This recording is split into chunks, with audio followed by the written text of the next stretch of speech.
I will be issued a delayed certificate of birth. But at this moment, according to the state of Idaho and the federal government, I do not exist. Of course, I did exist. I had grown up preparing for the days of abomination, watching for the sun to darken, for the moon to drip as if with blood. I spent my summers bottling peaches and my winters rotating supplies. When the world of men failed, my family would continue on, unaffected. I had been educated in the rhythms of the mountain, rhythms in which change was never fundamental, only cyclical. The same sun appeared each morning, swept over the valley and dropped behind the peak. The snows that fell in winter always melted in the spring. Our lives were a cycle, the cycle of the day, the cycle of the seasons, circles of perpetual change that, when complete, meant nothing had changed at all. I believed my family was a part of this immortal pattern, that we were, in some sense, eternal. But eternity belonged only to the mountain. There's a story my father used to tell about the peak. She was a grand old thing, a cathedral of a mountain. The range had other mountains, taller, more imposing, but Buck's Peak was the most finely crafted. Its base spanned a mile, its dark form swelling out of the earth and rising into a flawless spire. From a distance, you could see the impression of a woman's body on the mountain face, her legs formed of huge ravines, her hair a spray of pines fanning over the northern ridge. Her stance was commanding, one leg thrust forward in a powerful movement, more stride than step. My father called her the Indian Princess.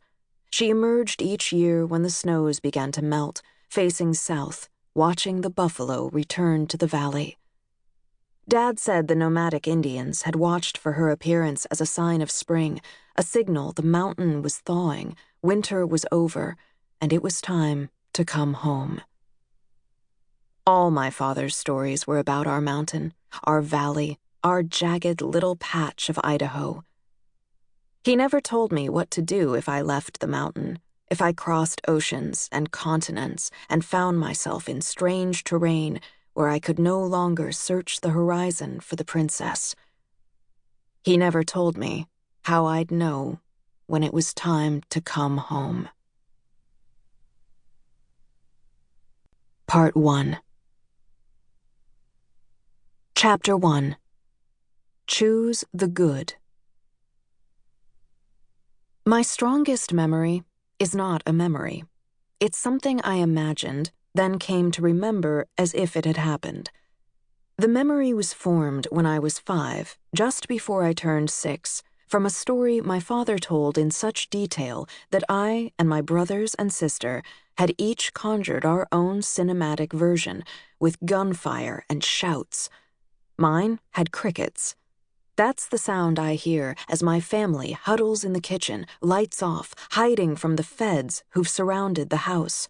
A woman reaches for a glass of water, and her silhouette is lighted by the moon. A shot echoes like the lash of a whip, and she falls.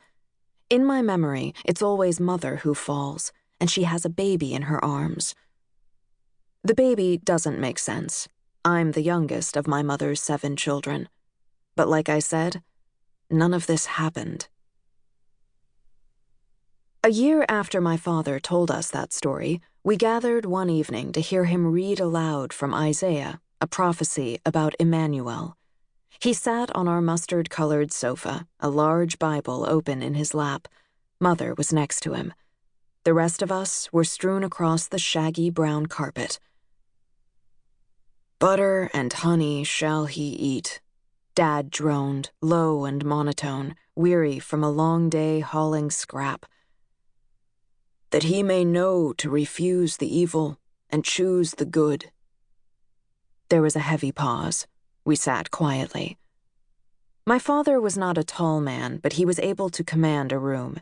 He had a presence about him, the solemnity of an oracle. His hands were thick and leathery, the hands of a man who'd been hard at work all his life, and they grasped the Bible firmly. He read the passage aloud a second time, then a third.